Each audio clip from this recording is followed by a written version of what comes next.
Covering all this Gamergate stuff and the DEI agenda pushing narratives always makes me feel like this channel always has like a negative approach to everything.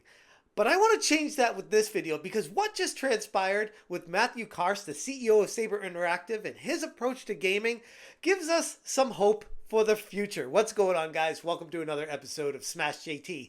Matthew Karch, CEO of Saber Interactive, the company behind Space Marine 2, went to Asmongold's comment section to tell people about his frustrations with the current state of the game industry and why he wants to change it. What a novel concept. A CEO of a game company that wants to make fun games. Hit that subscribe, give me a like, and check out smashjt.com for the full article breaking down this insane comment that was left on Asmongold's video. And this comment, let me just start off with it right now. It blew my mind just how insightful it was and how down to earth a CEO of a game company really was. Hey man, CEO of Saber here. I love your videos. When we signed the deal to make Space Marine 2, all I wanted was a throwback game. We had the chance to work on something which by its nature was old school. I can't even comprehend many of the current games that we play these days. They are too complex and too much of an investment. We worked on Halo back in the day, and that game could be distilled down to the simplest of shooting loops, but it was entirely addicting. That is what we wanted to recapture. I hope that games like Space Marine 2 and Wukong are the start of a reversion to a time when games were simply about fun and immersion. I spent some time as Chief Operating Officer at Embracer, and I saw games there that made me want to cry with their overblown attempts at messaging or imposing morals on gamers. We just want to do some glory kills and get the heart rate up a little. For me, that is what games should be about. And holy crap, does that not encapsulate perfectly exactly what's been transpiring in the game industry right now? Karch's comments reflect a sentiment that we've been feeling for a while now, a yearning for a return to a simpler, more straightforward games, free of DEI and injected political propaganda. He specifically referenced wanting to make Warhammer 40,000 Space Marine 2 a throwback game, inspired by the simple yet addictive gameplay loops of classics like Halo. That in itself sold me on the game, but his desire to return to old school days of gaming is something myself, and I'm sure many of you guys out there, have echoed for a while now. It seems like the tide is turning, but also take a step back and realize that this is never over. This is a small victory in the grand scheme of a much bigger war. Not to be outdone, the creative director of Space Marine 2 chimed in the comment section as well, saying, "Creative director of the game here. I wrote Space Marine 2 along with Craig Sherman, Randy Bagel, and Matthew Garcia Dunn. Hearing everything you have to say about the story and characters resonates so strongly with our actual approach.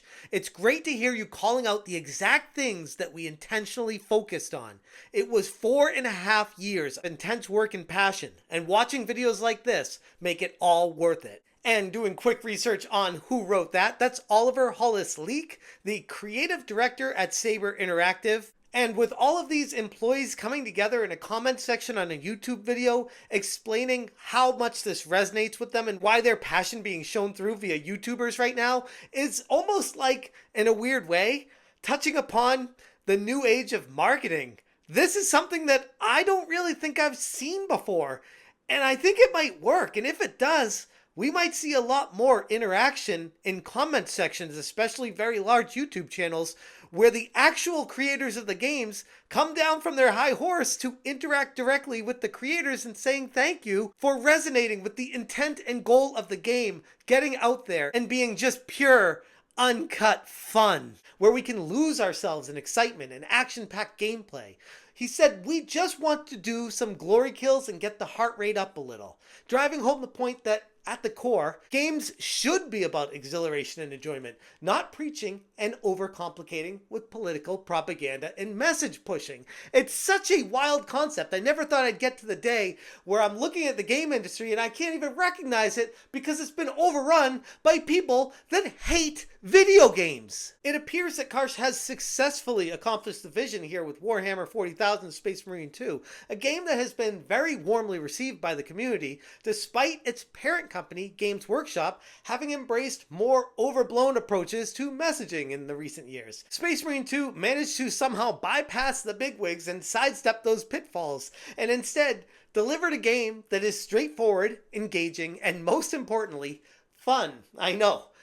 Really wild theory, but stay with me here because these games can actually be good. Daniel Felipe in the comment section said, the fact that PC Gamer gave this game a 6, while Outlaws is a 7.3, says a lot about the current situation we're in. And Kintin Khan replied, says a lot about the current situation in journalism. Like movie critics, they lost or gave up their credibility and dignity decades ago. But the gamers are rising up. We are witnessing a change, a revolution right in front of our eyes. People aren't listening to these major critic outlets anymore. Gamers understand that they don't have your best intentions in mind. And that's why YouTubers have been eating their lunch, and it's only getting worse as time goes on. The positive reception of Space Marine 2 proves that Karch's vision was right. The game is currently at 80 on Metacritic, approaching over 500 reviews. And over on Steam, there's over 50,000 reviews. One of them that really stood out to me, posted by Fattest Falcon, this game feels like it was made in the mid-2000s to early 2010s, but in a good way. Or we have Jack that said, reminds me of something I've lost. A genuine game. A good game. It's simple and short. I love it. Justice the Ninja said, finally, a solid game with solid gameplay, various modes, and a variety of customization options without all the crappy microtransactions. This is my first Warhammer 40k game. I have no idea what's going on lore-wise, lol for now, but I'm happy to be a part of this community. Almost all of them are positive or at least above average, proving to all the naysayers on this crusade that real gamers are still looking for experiences that emphasize fun and immersion without the burden of external agendas. It's proof that the gaming community still values gameplay over gimmicks, entertainment over education, and passion over politics. And again, I can't believe I have to even break it down like this, because when you say it out loud, it's so freaking obvious. Pair that with the fact that he came down from being a CEO to comment on Asmongold's video just to be one of the gamers and tell people that his passion is to be among us and play these games with us and have fun with the games. His comments revealed a shift in the gaming industry, however minor it may be. The shift that gamers have been fighting for the past few years. The fact that this CEO of a major gaming company would comment publicly, sharing thoughts in a comment section, is proof that there are still some developers and executives out there who understand what gamers want.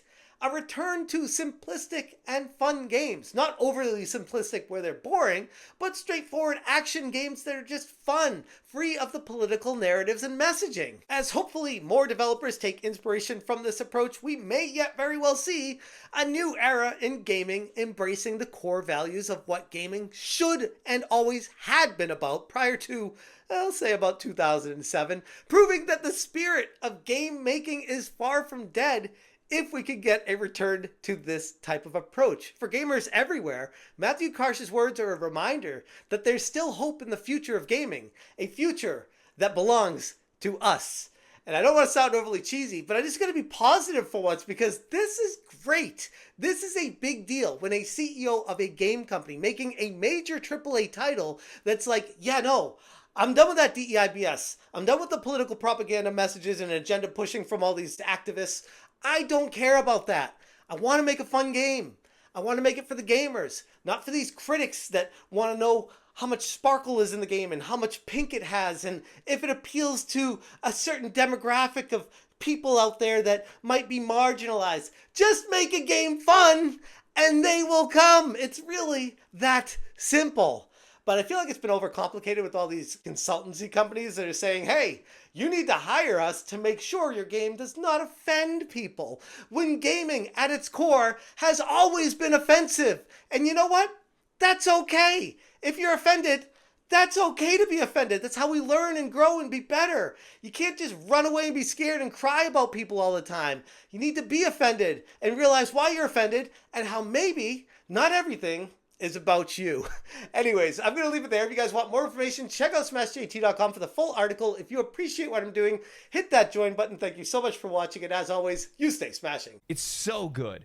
It's such a fun game. But the entire time while I was playing it, I couldn't help but shake this feeling of nostalgia. Like, the game reminds me of something I've lost, something that we have lost. Well, it's also the integrity and authenticity. I think that's another really big component that games used to have that now it feels like it's very inauthentic. Smash